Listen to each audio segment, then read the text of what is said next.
Hello दोस्तों, Rana classes में आपका स्वागत है। तो अभी की लेटेस्ट अपडेट के बारे में बताऊंगा। तो इस वीडियो को शुरू से अंत तक देखें। पसंद आने पर लाइक्स, नए लोग सब्सक्राइब करना ना भूले। तो क्योंकि आप जानते हैं कि जैसे ही रिजल्ट कल आया है, कुछ बोर्डों की शायद अभी भी बची हुई है, इलाहाबाद और गोरखपुर का। और लेकिन जो रिजल्ट आया है उससे छात्र की कट ऑफ है जो कि काफ़ी हाई गई है। और बहुत सारे छात्रों की रिजल्ट नहीं हुई है। छात्रों का यही कहना है कि टोटल रिजल्ट जो सीट है उसका 20 गुना देना है। लेकिन एक ही अभ्यर्थियों के कई जगह 4 या 5 जगह हैं, किसी की 2 जगह हैं। उससे क्या हुआ है कि छात्रों की संख्या कम की हो गई है। तो देखते हैं क्या है। इसका क्लियरिफिकेशन है जो कि जस्ट अभी अभी थोड़ी देर पहले दिया गया। Railway clarification on NTPC CBT 1 result क्या है।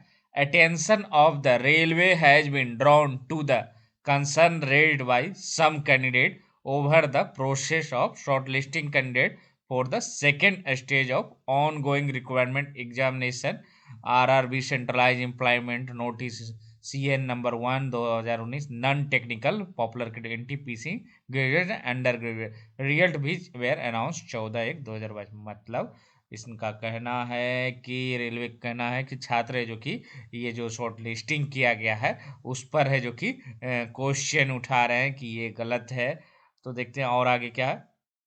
In the this connection it is reiterated that the procedure for shortlisting of candidate for the second stage computer based CBT had already been given elaborately under para 13 of the original notification जो CN 1 2000 publish on 28/2 मतलब ये जो पारा है इसके लिए जो कि 13 है जो कि ओरिजिनल नोटिफिकेशन में दिया हुआ है। क्या दिया हुआ है। In this employment notification 13 category were advertised which were open to graduate and 6 of these for undergraduate.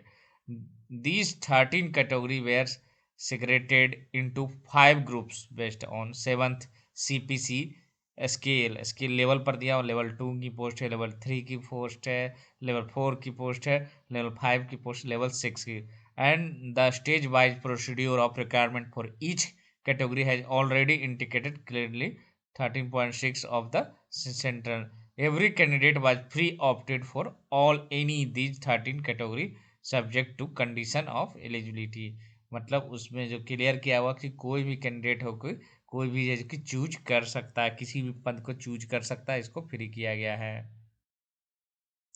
While the first stage CBT was a common examination for all candidates, para 13.2 of the notification clearly states that in the second stage CBT there would be separated examination for each group। मतलब अलग अलग है जो कि दो दो तीन चार पाँच छः with differing graded level of difficulty accordingly all post failing within the same level same have the common second stage CBT there। For if a candidate is eligible had opted more than an option, he will be to appear in the corresponding second stage. 13.6 for each group post will be different. It is also brought to the attention of candidate as per provision the number of candidates to be called NTPC second stage is only 10 times of the number approved vacancy। मतलब generally ये देखा गया कि 10 गुना ही दिया। This number calling 10 times of the number of vacancy was increase to भी मतलब 10 से बढ़ाकर 20 गुना किया गया है। CN 1 protect the interest of candidate when shortlisting done across level and ensuring meritorious candidate are not denied an opportunity. मतलब जो अच्छे नंबर वाले उनको जो कि उसका डिनाई नहीं कर सकते। Hence to cover a reasonable number of candidates second CVT the number of candidates shortlisted has been kept 20 times the community wise vacancy of post notified based their merit in the first CVT come preference for। in addition while ineligible candidate will be to appear for each separate corresponding state eligibility and option he she will be selected and final appointment will be against one post only। hence the question depriving any deserving candidate from selection does not arise. तो मतलब क्या है कि इनको तो finally है जो कि भले ही चूज किया गया लेकिन इनको है जो कि एक ही पोस्ट मिलेगा, जो भी जो प्रेफरेंस के अनुसार होगी वही मिलेगा। तो छात्रों की कहना था कि ये जो ऑल कैटेगरी जो है वो अलग अलग और छात्रों का कहना है कि ये रिजल्ट जो है मेंस सीबीटी 2 के बाद आनी चाहिए थे कि ठीक है सेपरेटेड हो गई या शॉर्ट लिस्टिंग, तो ये सीबीटी 1 में नहीं आने चाहिए। देखना है कि छात्र है जो कि इससे कितना संतुष्ट होते हैं, या फिर इस पर है जो कि ये जो दिया गया है क्लेरिफिकेशन उससे असंतुष्ट होते हैं, तो ये आगे देखना है क्योंकि छात्रों की संख्या भी देखते हैं आगे कितनी दिया गया है रिजल्ट। और तो ये आप देख रहे हैं एज पर 13.2 CN 10+2 एग्जाम का 2 और 3 लेवल है। 56,163 वैकेंसी उस पर 11,000 1,13,260 दिया, मतलब 20 गुना इसका कर दिया गया। उसी तरह 4940 पोस्ट पर इसका 98,800 दिया गया है। ग्रेजुएट लेवल का है जो कि 4 5 6 का अलग अलग 161 पद का है। 4 का 3220 है। 5 लेवल 5 17,393 इसमें जो कि 3,47,860।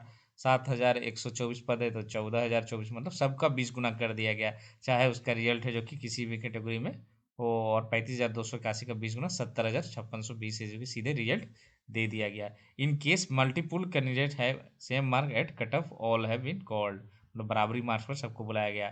दूसरा, based on merit obtained second stage will be shortlisted third stage exam 8 time. Third stage में 8 time has been called, barring few category where third stage is not applicable.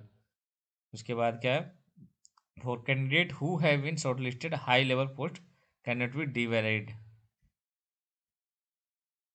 to appearing second stage CBT lower level post। तो ये आप देख रहे हैं पूरा data है जो कि दिया हुआ है कि कितने हैं जो कि चाहते हैं। तो ये थोड़ा सा नया है जो कि प्रयोग किया गया है, क्योंकि पीटी रिजल्ट में जो कि पोस्ट वाइज जनरली ये देखा जाता है, क्योंकि आपने बीएसएससी अगर इंटर लेवल दिए हैं तो ये पीटी में नहीं पोस्ट बांटा गया है।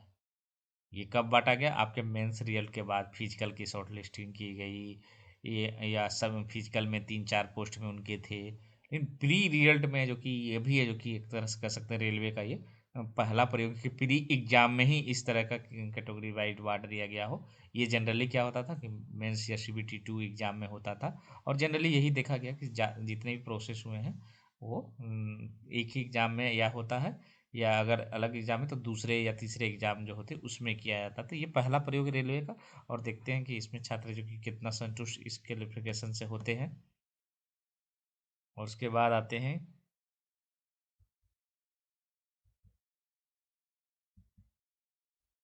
ये जो नॉर्मलाइजेशन प्रोसेस है, इसको देखते हैं। रिवाइज नॉर्मलाइजेशन प्रोसेस, ये CN 1 के 14.1 में दिया हुआ है।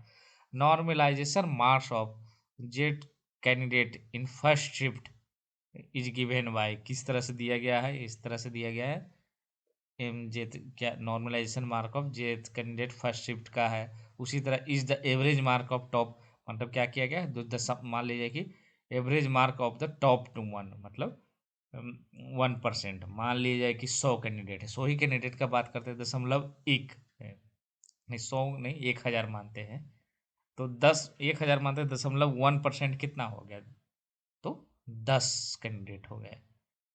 मान ली 1% रहता तो कितना होता, 10 होता, तो 10 कैंडिडेट को है जो कि ये टॉप जो 10 है, 1,000 अगर कैंडिडेट है एक शिफ्ट में, तो उसको राउंडेड अप करके मतलब जो उसका है जो कि एवरेज मार्क्स निकाला जाता है। फिर क्या is the sum mean standard deviation marks for the candidate examination conducted all shift, तो ये भी कंसिडर किया कि एवरेज जो sum of mean and standard deviation mark ये भी प्रयोग किया गया है। उसके बाद ऑल शिफ्ट किया गया है। उसके बाद top 0.1 candidate first shift rounded up average marks, मतलब ये एक चीज़ आप देख रहे हैं कि ये जो 0.1% कैंडिडेट जो आपके सीटिंग में आए हैं उसका है जो कि sum of mean deviation marks, उसी तरह है जो कि actual mark obtained by candidate है the sum mean marks candidate shift heavy maximum mean and standard deviation of marks in the examination consider all. मतलब ये जो आपके नॉर्मलाइजेशन निकाला गया है और इसलिए प्रभावित हुआ कि मान लीजिए कि आपके शिफ्ट में है जो कि ज़्यादातर जो 10 जो लड़के हैं, मान लीजिए 10 के बजाय मान लीजिए कि यहाँ पर 1,000 हो सकते हैं, 2,000 लड़के का मार्क्स है जो कि हो सकता है कि उस सीटिंग में बैठने वाले ज़्यादा तेज हो, तो वहाँ पर क्या हुआ कि कट ऑफ है जो कि सीधे जो कि बढ़ गया है।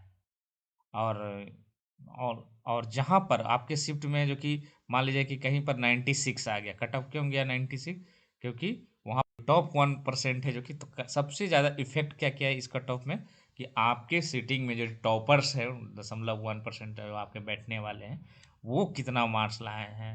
और इसमें क्या हुआ है कि अच्छे अच्छे कैंडिडेट जो एलिजिबिलिटी थे उनका रिजल्ट नहीं हुआ, जो ऐसे लड़के थे जो एवरेज थे, जिनको सेट में नंबर नहीं आता, उनके क्या हो गया, उस सीटिंग के आधार पर क्या हो गया, क्वेश्चन के आधार पर उनके मार्क्स है जो कि ज़्यादा आ गए। तो कहीं ना कहीं है जो कि असर किया है। और नॉर्मलाइजेशन में ऐसा होता है कि किन्हीं के मार्क्स जो कि रॉ मार्क्स जो है, मान लीजिए कि ऐसा भी सुनने में आया कि 58 मार्क्स हैं, जनरल में बता रहा हूँ, 58 मार्क्स उनका है जो कि रिजल्ट हुआ है, और 75 मार्क्स रॉ मार्क का जो ओरिजिनल मार्क्स है, वो 75 मार्क्स उनका रिजल्ट नहीं हुआ, क्योंकि वो अलग अलग शिफ्ट में थे। तो इस तरह से रिजल्ट हुआ है, और काफ़ी छात्र जो कि काफ़ी निराश हैं, जिनका अच्छे मार्क्स थे और उनको उम्मीद नहीं थी कि रिजल्ट नहीं होगा, और तो ये झटका लगा है। अब आते हैं अ, कुछ कट ऑफ्स को लेकर बहुत चर्चाएं हैं कि बहुत बड़े बड़े चैनल रेलवे के तो बहुत सारे मिलियंस में सब्सक्राइबर होते हैं, और उन्होंने 45 प्लस का ही रिजल्ट दिया था कि 45 जनरल का और ईडब्ल्यूएस का है जो कि मार्क्स घटेंगे। तो इस तरह के जो कि लगभग सारे चैनलों पर लाइक जो कि 50 के आसपास ही था मैक्सिमम, और कट ऑफ है जो कि 90। तो ठीक है, कट ऑफ है जो कि बढ़ी है, क्योंकि रिजल्ट है जो कि कम दिया गया है। हाँ, उन लोगों की थोड़ी सी हो रही है कि ये लोग है जो कि कोचिंग चलाने के लिए जो कि इतना कम कम मार्क्स से जो बनाते हैं, और निश्चित रूप से जायज़ है कि छात्रों का गुस्सा भी जायज़ है कि उनके कट ऑफ जो कुछ जाता है और बताते कुछ है। और मैं यही कहता हूँ कि कट ऑफ से जो कि वही बताना चाहिए जो संभावना है, और लड़कों को खुश करने के लिए और कोचिंग चलाने के लिए नहीं बतानी चाहिए। इससे छात्र क्या होते हैं, बहुत हतोत्साहित होते हैं। तो इसी के साथ धन्यवाद।